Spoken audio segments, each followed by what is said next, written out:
In a world where fantasy football has taken over the land, two unlikely heroes will arise. They call themselves the Fantasy Football Apocalypse. But who are they?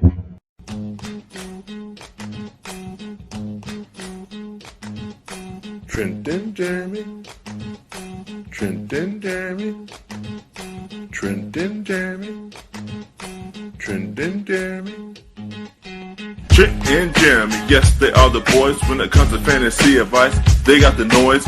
One's a little loud, and he's far from cautious. His voice alone will turn your stomach nauseous. MC number 2, well, it's just not that simple.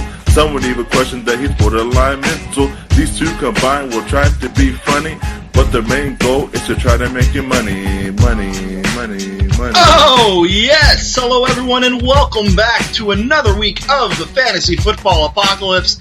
I am Trent Scott, joined, as always, by my partner in crime, Jeremy Scott.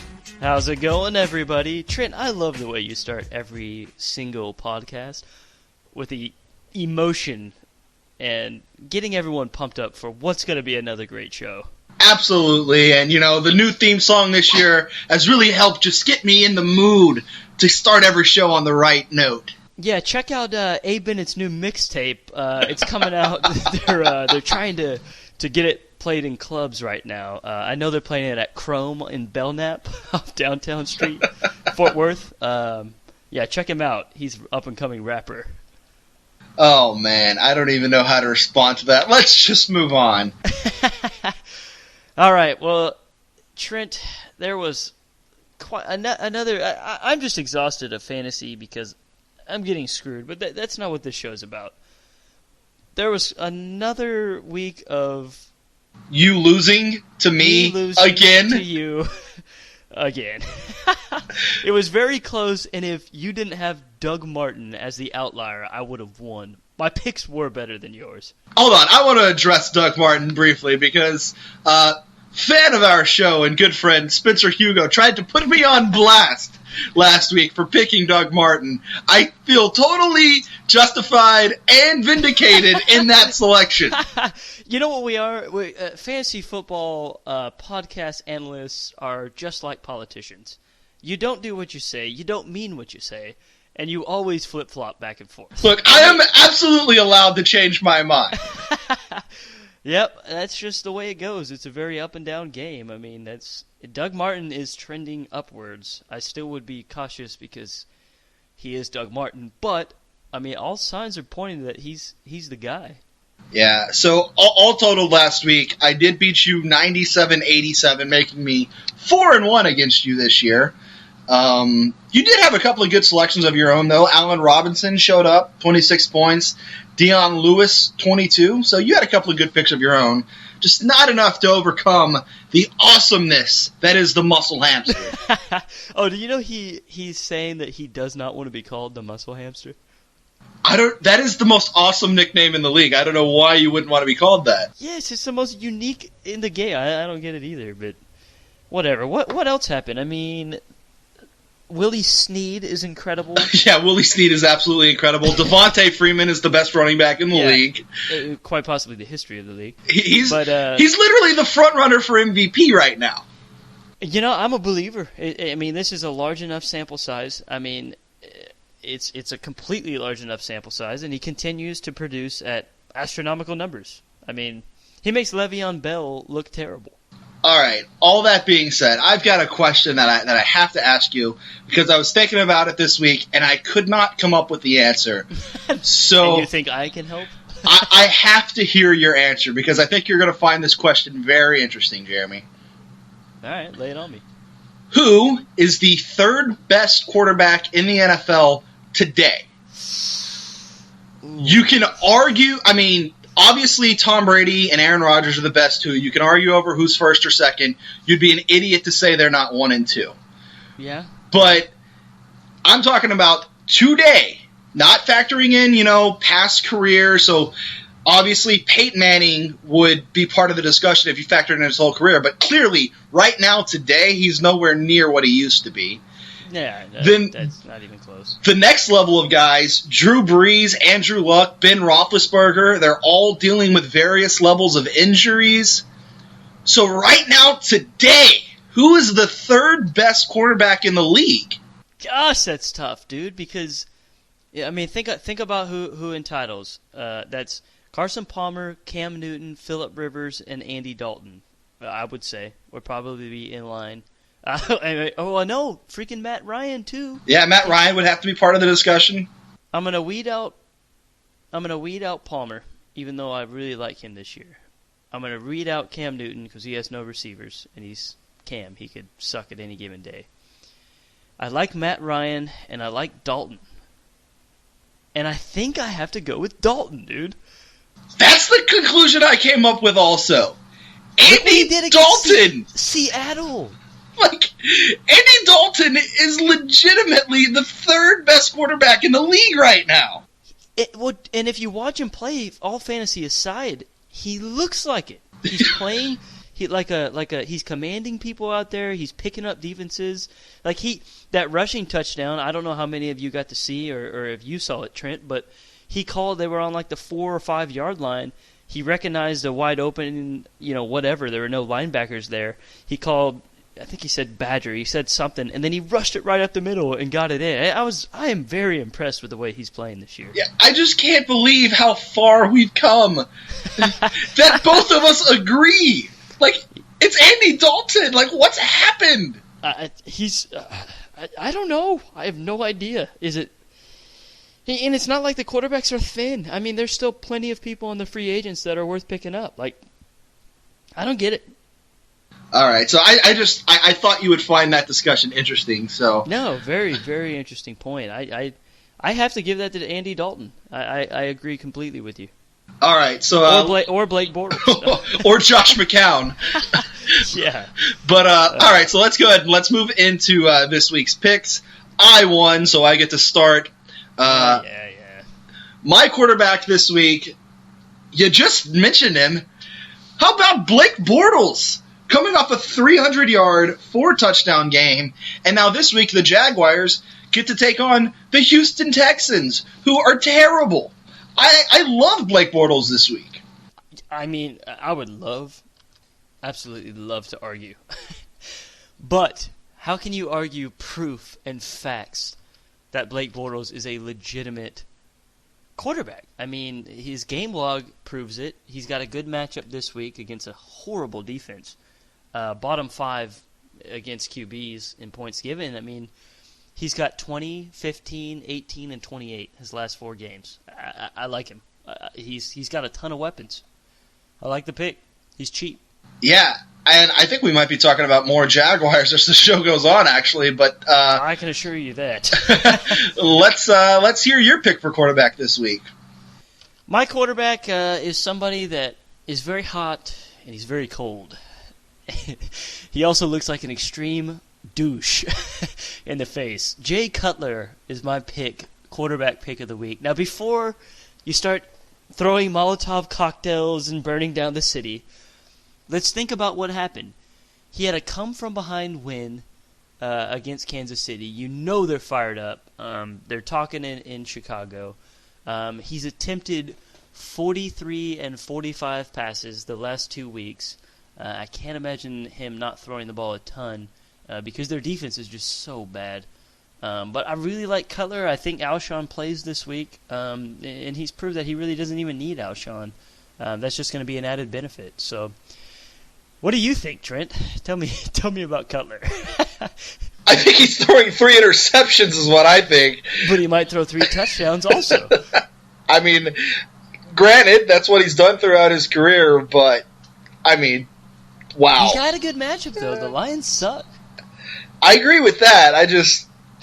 The idea of trusting Jay Cutler to do anything is horrifying. Yeah, I mean, it absolutely is terrifying, but that's what the show is about. We make apocalyptic situation picks. So I'm going with Cutler, and I'm staying strong in it. All right.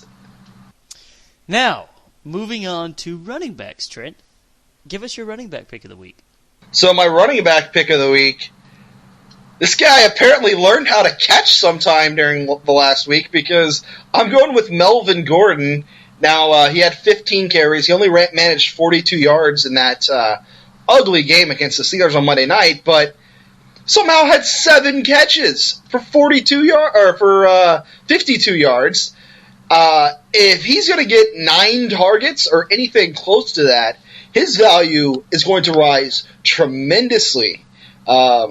So yeah, I'm going with Melvin Gordon this week.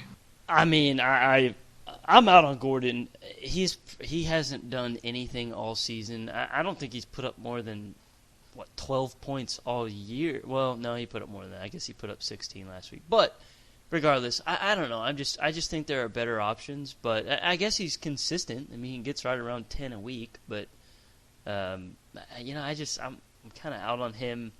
Just for the fact that I think he got so many catches because of game flow. I mean, Woodhead's still there. Woodhead's obviously the pass guy. I don't know. I'm out. Well, they are also playing the Packers, too, who have a pretty bad run defense. Yeah, that's true. I mean, statistically speaking, they're in the top 50 percentile.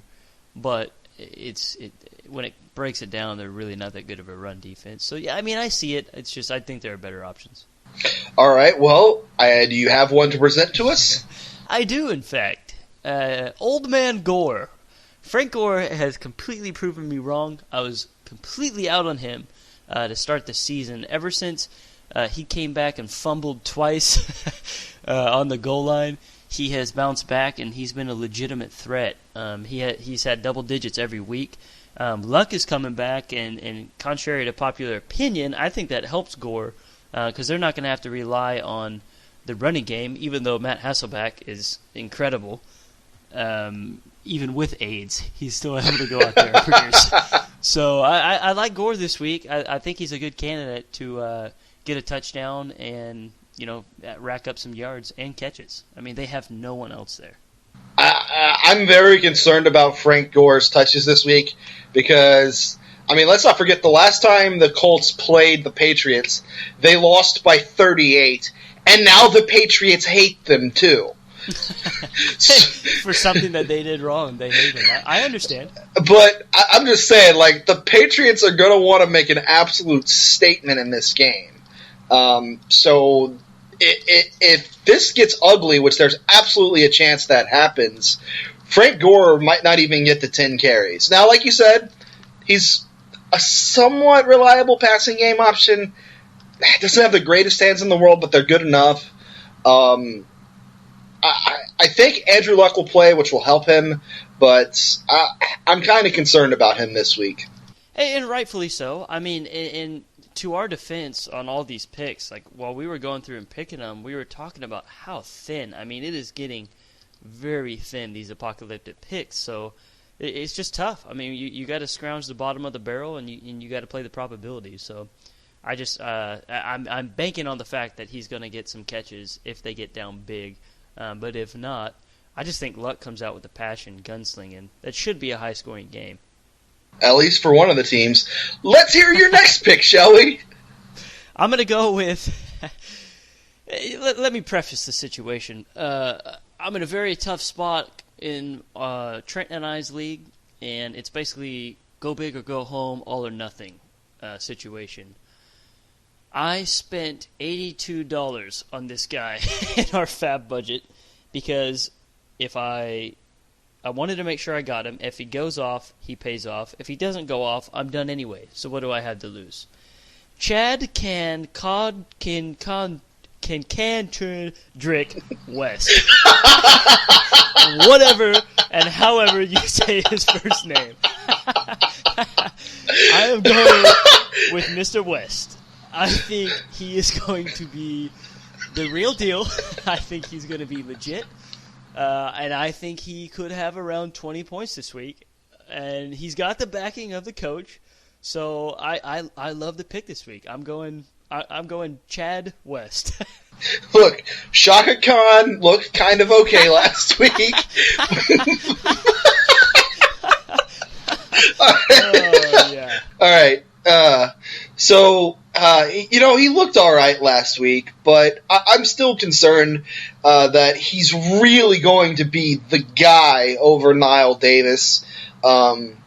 Davis has, in the past, always taken over for Charles when Charles gets annual injury. But, they say he's going to be the starter. You have to take them at their word for now. But I really want to see how the touches break down between the two before I'm really in on West. Yeah, and I definitely see that side of it. But I guess only time will tell. So, what an awkward transition. And yeah, I definitely see your side of it completely, but So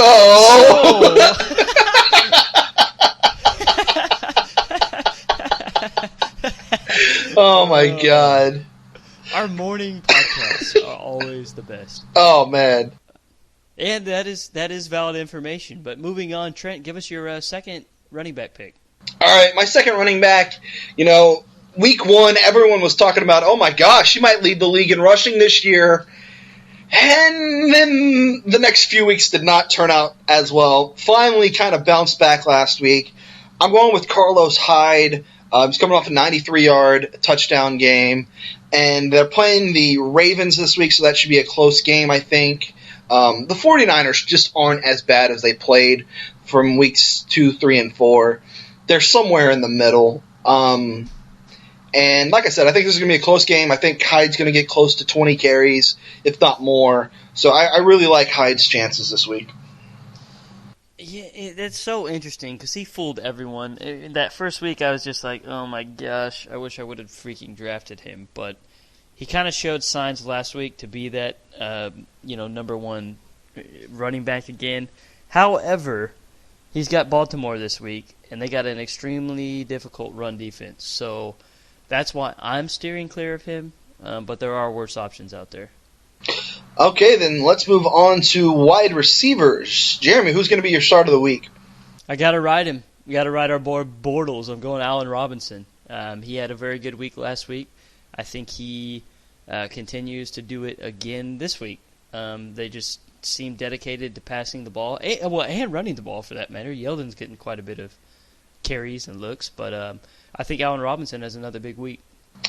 Yeah, I picked Blake Bortles for a reason. The Jaguars' offense looks promising. Think about what you just said. I'm so confused as to what has happened in the last month. But yeah. The Jaguars look competent on offense. Now, their defense is still a train wreck, but their offense is absolutely showing signs of life. Which works out well for the passing game because they're always going to still be in it no matter what. They're going to need to throw the ball. So you're exactly right. But moving on, Trent, who's your wide receiver pick of the week? Well, how about we talk about the other Allen that plays wide receiver for the Jaguars? I'm going with Allen Hurns. We had a discussion on the show last week about which one of them is really the number one wide receiver. Your boy Robinson did have the slightly better game last week, but Hurns still put up good numbers of his own. I think it's really close between these two. I think they're both really good plays this week. Yeah, I agree. I was very skeptical on Allen Hurns last week, but he showed that he's definitely got some talent. And one of those two guys is going to have a good game. That's up to you to decide to plug him into your FanDuel or DraftKings roster. Okay, so let's move on then. Jeremy, who's going to be your second wide receiver this week? I'm going with Dante Moncrief, coming off obviously a fluke game, his worst game of the year. But again, that's just it's a different quarterback. You have different chemistries. When I was trying to at the NFL tryout, trying to get in the league, I didn't make it because I didn't have chemistry with my wide receivers. It's the same exact thing for Dante Moncrief. He has amazing chemistry with Luck. He's absolutely the number 2 there, and he's stealing a lot of looks from T.Y. Hilton. So I like Moncrief this week against New England, who's not a good pass defense. Yeah, so like what we were talking about with Frank Gore, I'm expecting just a bit of a beatdown from the Patriots this week. So I think the Colts are going to be throwing the ball a ton, and I think that works out well for Moncrief. I don't know if he gets in the end zone, but he could easily see 12 or more targets. Yeah. I mean, definitely so. But that's going to be an interesting game. That's probably the game I'm most excited to watch as far as fantasy is concerned. I would absolutely love Tom Brady to like tear his ACL or something, but I'm looking for that every week. But anyway, Trent, give us your last wide receiver pick. All right, my last wide receiver. How about another guy that's really come out of nowhere this year? I really hadn't even heard his name until about 3 weeks ago, and then I picked him up and used him in a league of my own last week, and he responded by having an enormous game. How about Willie Snead coming off a 141-yard performance? He has become the top receiving option in New Orleans, and we all know how much they like to throw the ball. Brandon Cooks is almost an afterthought. I mean, his final stat line, you were telling me this. I saw Cook's final stat line because I didn't see any of that game. I was like, oh, Brandon Cooks finally had a good game. But you explained to me that, no, 3 of his 5 catches and his touchdown all came on the last drive when they were getting blown out. But Snead was performing the entire way through. So I like Willie Snead this week.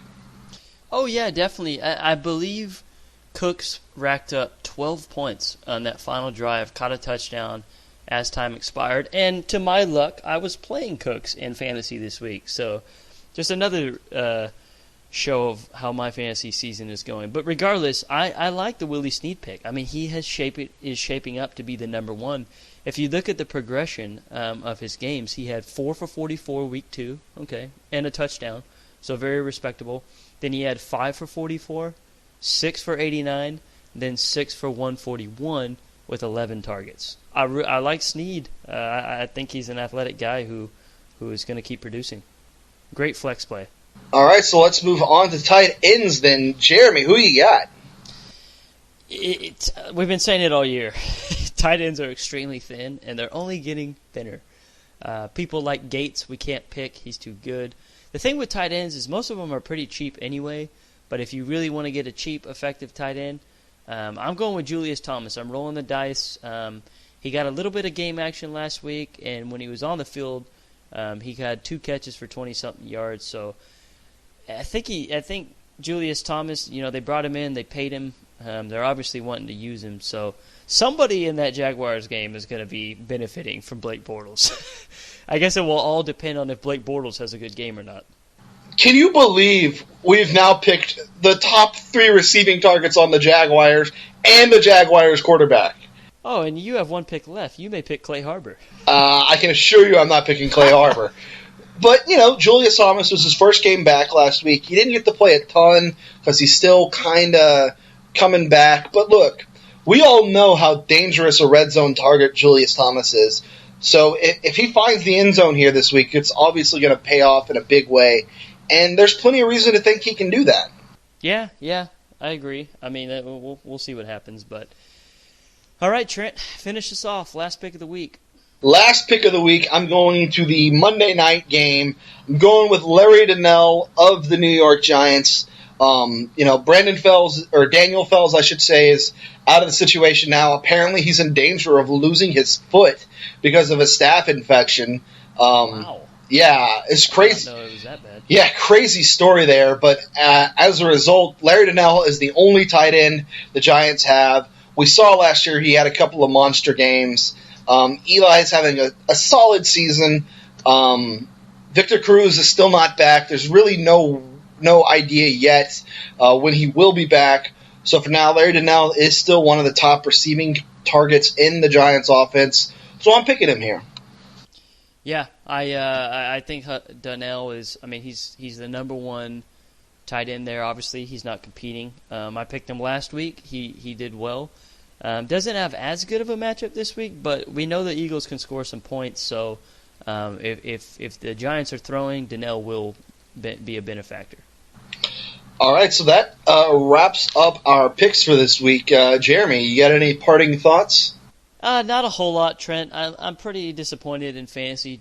It's been very unfortunate. You yourself, you said I have a good roster. I've just been very unfortunate, so I'm a little disappointed. But in these situations, desperate times call for desperate measures. I've completely revamped my team The point is, when you get to a situation like this, you absolutely have to make a move. You can't just sit there. There's some other people in our league who I won't mention any names, but they listen to this podcast, who are in similar situations as me, but they're wanting to sit tight. So anyway, that's my 2 cents. If you're in a struggling situation, you got to make some moves. And look, to your credit, you were in a similar spot, not quite as bad last year, and you blew up your roster last year, and you wound up winning the league because of it. So I think that is interesting. You know, you have to be willing to admit to yourself when it's not working and start it over. This just in. I received it. Like I said, I bid Trent. Not to discredit anything you said. That's extremely valuable. But this is very funny. I bid $82 on our whatever West Charmander West. Charmander. I bid $82 on him and just got a text message. Jer, you are an a-hole for taking out a second mortgage to land West. Go big or go home, boys. We'll see you next week.